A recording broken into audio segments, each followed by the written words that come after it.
नमस्कार प्रेक्षकांनो, मालिकेच्या पुढील काही भागांमध्ये आपल्याला खूपच जबरदस्त असा ट्विस्ट पाहायला मिळणार आहे.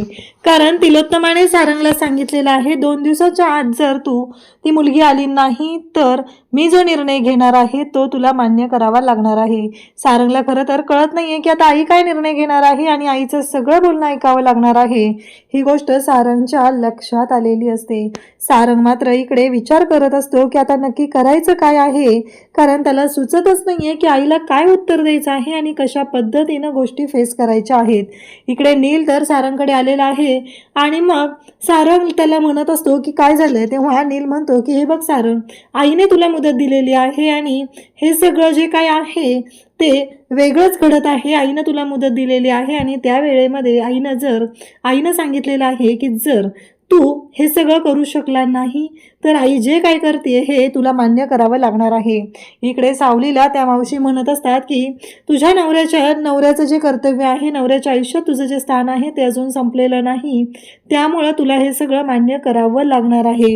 हे सगळं बोलणं सुरू झालेलं असतं. त्याचबरोबर इकडे त्या सावलीला समजवत असतात म्हणजे तुझा संसार हा तुझ्यासाठी महत्त्वाचा आहे, तर तुझ्या संसारामध्ये तुला रमावं लागणार आहे असं त्यांचं म्हणणं असतं. सावली इकडे सारंगचाच विचार करत असतेच, कारण सारंग हा तिच्या आयुष्यात होता पण असून नसल्यासारखं त्यांचं नातं होतं. तिला प्रश्न पडलेला होता की हे सगळं काय घडतंय, या सगळ्याचा मी काय अर्थ काढू, असे अनेक प्रश्न सावलीला पडलेले असतात आणि सावलीला कळतच नाहीये की या सगळ्यातून मी काय करणार आहे. सावलीला मात्र कळत आहे एवढंच फक्त की सारंग सरांनी मला प्रत्येक वेळेस त्यांनी झिडकारलेलं आहे, कारण त्यांच्या योग्यतेची मी नाही असं त्यांनी मला दाखवलेलं आहे. इकडे देवाने सारंगला फोन केलेला आहे आणि देवा हा सारंगला सांगत आहे की सावलीचा पत्ता मिळालेला आहे. आत्ताच मला घोरपड्यांचा कॉल आलेला होता, आपली टीम काम करत होती आणि तिथे कळलेलं आहे, सारंग तिथे कळलेलं आहे ते म्हणजे सावली एका कुटुंबामध्ये आहे. हे सगळं ऐकल्यानंतर सारंगला मात्र खूप छान वाटत असतं. त्याला कळत नसतं की हे सगळं मी काय ऐकतोय, पण त्याला आनंदही तेवढाच झालेला असतो. त्याला भारी वाटत असतं फायनली सावली कुठं आहे, तिचा पत्ता मिळालेला आहे, यामुळे त्याला बरं वाटत असतं. त्यानंतर सारंग आता खाली आलेला असतो आणि तो तिलोत्तमाला म्हणतो की आई एक गोष्ट लक्षात ठेव, कारण मी येत आहे आणि मी आल्यानंतर सगळं सत्य तुझ्या समोर आणणार आहे, तेव्हा तुला तयारीत राहावं लागणार आहे ऐश्वर्या वहिनीचा थोबाड फोडायला, कारण तू मला सांगितलेलं होतं. आणि इकडे सारंग आता गावी जायला निघतो. जेव्हा सारंग तिकडे जायला निघतो तिथे सावली येणार आहे का, नक्की काय आहे, सावली आपल्यासोबत येईल का नाही हे त्याला काहीच माहिती नसतं. तो तिथे गेलेला असतो आणि तिथे गेल्यानंतर मात्र तो सावलीला म्हणत असतो की सावली चल, पण सावली ऐकून घ्यायलाच तयार नसते. सावली म्हणत असते की नाही मी येणारच नाहीये. तेव्हा सारंग म्हणतो की मला माहिती आहे तू सावली आहे. सावली म्हणत असते की नाही सारंग सर, मी सावली नाहीये, मी श्यामा आहे, असं तिचं बोलणं चाललेलं असतं. तेव्हा मात्र सारंग जो आहे तो शांतच असतो. सारंग म्हणतो की हे बघ, तुला माहित नाहीये घरी काय झालेलं आहे, कोणत्या गोष्टी आपल्याला फेस कराव्या लागणार आहेत, तू चल, तुला माझं ऐकावंच लागणार आहे, असं सारंग तिला ठणकावून सांगत असतो. परंतु सावलीला मात्र ह्या गोष्टी कळतच नसतात. तिला असं वाटत असतं की सारंग चुकीचंच बोलतोय. तेव्हा देवाही तिकडे आलेला असतो आणि सारंग मात्र वारंवार तिला समजवत असतो, तिला सांगत असतो, परंतु सावलीला मात्र ह्या गोष्टी ऐकायच्याच नसतात. शेवटी सारंग तिला सांगतो की एक गोष्ट लक्षात ठेव, कारण घरी खूप मोठा प्रॉब्लेम झालेला आहे, तुझ्या विरोधात खूप मोठं कारस्थान झालेलं आहे, त्यामुळं काहीही झालं तरीही तुला लवकरात लवकर तिकडे येणं गरजेचं आहे, त्यामुळं तुला यावं लागणार आहे. तू कितीही नाही म्हणाली, तू काहीही बोललीस तरीही मी ऐकणार नाही. आणि कारण या सगळ्या गोष्टी ज्या आहेत त्या वेगळ्या पद्धतीने झालेल्या आहेत, कारण आता तुझ्या आईबाबांवरती हा आरोप केले गेलेले आहे, तुझ्या विरोधात पोलीस कंप्लेंट नोंदवायला घरातले गेले होते, का तर म्हणे तू घरातल्या दागिन्यांची चोरी केलेली आहे, पण मला पूर्ण विश्वास आहे की तू असं काहीही केलेलं नाही, असं इकडे सारंग सावलीला सांगत असतो. तेव्हा सावली म्हणते की अहो, तेव्हा सारंग म्हणतो की आता मला कळलेलं आहे की तू माझीच सावली आहे आणि त्यामुळं तुला यावंच लागणार आहे. हे सगळं सारंगचं बोलणं चाललेलं असतं. त्याचबरोबर इकडे आपल्याला पाहायला मिळतं की जेव्हा या सर्व गोष्टी घडत असतात तेव्हा मात्र सावली आता शांत राहत नाही, कारण सावली भडकलेली असते आणि सावलीला कळायचं बंद झालेलं असतं. कारण सावली एकाच गोष्टीचा विचार करत असते की हे सगळं काय आहे. कारण या सगळ्या गोष्टीमुळे एवढे प्रॉब्लेम होतील हा विचारही सावलीनं केलेला नव्हता. सावली म्हणत असते की म्हणजे हे सगळं माझ्या विरोधात, माझ्या आईबाबांच्या विरोधात केलेलं कारस्थान आहे. या गोष्टीचं सावलीला खूपच वाईट वाटलेलं असतं आणि सावली ठरवते की आता मी शांत राहणार नाही. काहीही झालं तरीही मला आता आवाज उठवायलाच पाहिजे. आणि मग सावली सारंग सोबत जायचं ठरवते. आता सावलीने घरी जायचा तर निर्णय घेतलेला असतो, पण घरी गेल्यानंतर ऐश्वर्या त्याचबरोबर तिची खूप नाटकं चाललेली असतात. तू चोरटी आहे, तू माझे दागिने चोरलेले आहे, आत्ताच्या आत्ता तुला मी घेऊन जाणार आहे, तुझ्या आईबापाने तुझ्यावर संस्कारच केलेले नाही, तसे सगळे शब्द ती वापरत असते. आणि तेव्हा मात्र सावलीला खूप राग येतो. कारण सावली या गोष्टी सहनच करू शकत नाही. कारण तिच्या आईबाबांनी तिच्यावर किती चांगले संस्कार केलेले आहेत ही गोष्टच यांना माहीत नाही. कारण काहीही झालं तरीही सावली कशी आहे हे सावलीला माहिती आहे आणि सारंगलाही तेवढंच माहिती आहे.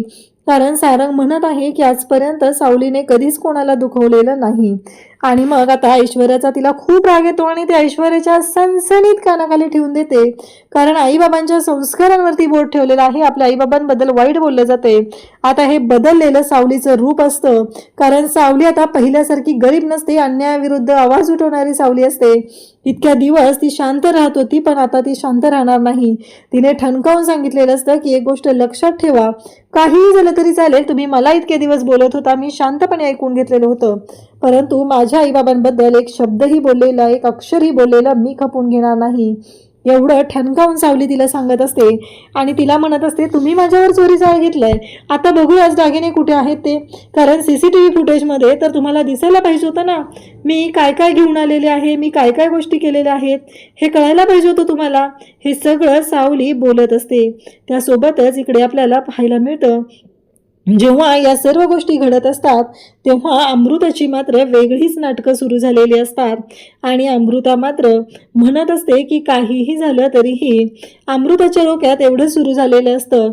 इकडे सावली जी आहे, ऐश्वर्या आहे, तिच्या डोक्यात वेगळाच प्लॅन सुरू झालेला असतो. सॉरी, मी अमृता बोलले होते, अमृता नाही तर सावली जी आहे तिच्या बाबतीत. आता इकडे ऐश्वर्याचं जे कारस्थान असतं तेव्हा सारंगला मात्र खूप राग येतो आणि सारंग म्हणतो की आता मी शांत राहणार नाही. तेव्हा सावलीने जो आवाज उठवलेला असतो त्यामुळं खूप मोठा राडा झालेला असतो. घरात या सगळ्यांना खूपच राग आलेला असतो. त्यांना ही गोष्टच पटलेली नसते की हे सगळं काय घडतंय. कारण त्यांना हे ॲक्सेप्टच होत नाहीये की ही मुलगी माझ्यावर आवाज उचलू शकते, असं ह्या ऐश्वर्याचं म्हणणं असतं. कारण हिची लायकी काय आहे आणि ही माझ्यावर आवाज उठवणार आहे आणि माझ्यावर हात उचलणार आहे, असं तिचं चाललेलं असतं. तेवढ्यातच इन्स्पेक्टर देवा तिथं पोहोचलेला असतो आणि त्याने नोटीस आणलेली असते. कारण सावलीने तिच्यावर जी केलेलं आहे त्यासाठी अब्रू नुकसानीचा दावा ठोकलेला असतो आणि सावलीनं हे सगळं केलेलं पाहून यांची मात्र वाट लागलेली असते. कारण सावलीने ऐश्वर्याच्या विरोधात कंप्लेंट केलेली असते. कारण ऐश्वर्याने तिच्या बाबतीत जे कारस्थान केलेलं होतं त्यासाठी हा निर्णय सावलीनं घेतलेला असतो. तेव्हा मात्र सावलीने आता ठणकावून सांगितलेलं असतं, स्पष्टपणे तिनं सांगितलेलं असतं. कारण सावली आता शांत राहणारी सावली राहिलेली नसते, तर सावली ही स्पष्टपणे बोलणारी सावली असते. आणि सावलीने एकच गोष्ट ठरवलेली आहे मनाशी, काहीही झालं तरीही आता शांत राहायचं नाही, आता थांबायचं नाही. आणि ऐश्वर्याला तिची लायकी दाखवायला सुरुवात केलेली असते.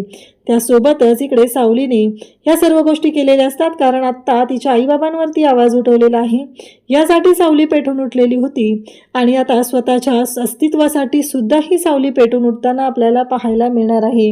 इकडे अस्मीची वाट लागलेली असती वेगळीच. कारण आता ऐश्वर्या पकडली गेलेली आहे, त्यामुळं अस्मी तर नक्कीच पकडली जाणार असते.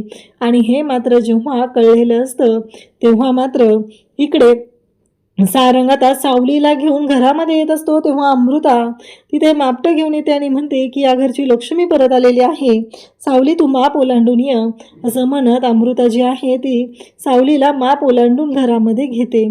फायनली सावली आणि त्याचबरोबर सारंग दोघंही खूप खुश आहेत आणि ते दोघंही आता आनंदाने मेहेंदळेंच्या घरामध्ये येत आहेत.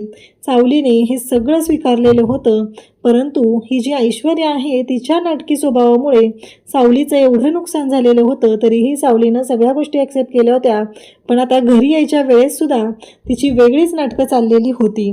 तेव्हा मात्र इकडे आपल्याला पाहायला मिळतं की सावलीला खूप राग आलेला असतो आणि सावली मात्र आता शांत बसत नाही. सावलीनं ठरवलेलं असतं की काहीही झालं तरीही आता या गोष्टीला माफी नाही, कारण यांनी प्रत्येक वेळेस माझ्या बाबतीत हे सगळं कपटी कारस्थान रचलेलं आहे. त्यामुळं ती शांत राहणार नसते आणि ऐश्वर्याला तर चांगलीच लायकी दाखवलेली असते. त्याचबरोबर सारंग म्हणतो की आई विसरलीस का, आता ऐश्वर्या वहिनीचं मुस्काड फोडायला तयार राहा, कारण तू शब्द दिलेला होता आणि सावलीनं सांगितलेलं आहे की तुमचे दागिने पैसे घेऊन मी गेली होती ना, म्हणजे CCTV फुटेज आहे ना, ते CCTV फुटेज पण चेक करा, म्हणजे तुम्हाला कळेल नक्की मी तुमचे पैसे कुठे ठेवलेले आहेत.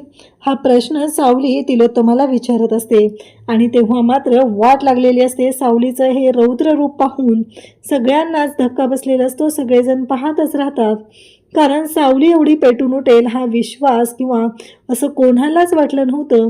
पण सावलीने पेटून उठत लायकी दाखवलेली आहे आणि ती म्हणजे या सगळ्यांना. त्यांना तिनं दाखवून दिलेलं आहे की काहीही झालं तरीही आता शांत राहणार नसते. ती सावली नाही आहे, त्यामुळं ती आता शांतच राहत नाही, कारण काहीही झालं तरीही तिने आता ठरवलेलं आहे की मी आता शांत राहणार नाही. हे सगळं जेव्हा तिने ठरवलेलं होतं तेव्हा मात्र आपल्याला पाहायला मिळतं की जेव्हा या सर्व गोष्टी घडत होत्या आणि तेव्हा सावली मात्र शांतपणे सगळं सहन करत होती. पण आता ही सहन करणारी सावली नाही, तर ही वेगळी सावली आलेली आहे आणि त्यामुळं यांच्या सगळ्यांची आता वाट लागताना आपल्याला पाहायला मिळणार आहे. कारण प्रत्येक वेळेस सावली सहन करत होती, पण आता अन्यायाविरुद्ध आवाज उठवत आल्या आल्या सावलीनं लायकी दाखवलेली आहे, ती म्हणजे ऐश्वर्याला. कारण ऐश्वर्या प्रत्येक वेळेस सावलीच्या आईबाबांचा अपमान करत असते. मागच्या वेळेसही सारंगचा ॲक्सिडेंट झाला त्यावेळेस सावलीचा दादा आणि त्याचबरोबर सगळे आलेले होते, तेव्हाही तिने सावलीचा त्याचबरोबर सावलीच्या आईवडिलांचा अपमान केलेला होता. पण सावलीने आता ठरवलेलं आहे की आता शांत राहणार नाही आणि त्यामुळं ऐश्वर्याचं मुस्काड फोडायला आता सावली ही सज्ज झालेली आहे. हे सगळं आपल्याला पाहायला मिळणार आहे. त्यासाठी प्रेक्षकांनो हा व्हिडिओ शेवटपर्यंत पहा. त्याचबरोबर चॅनलवर नवीन असाल तर चॅनलला सबस्क्राईब करा, व्हिडिओला लाईक करा. हे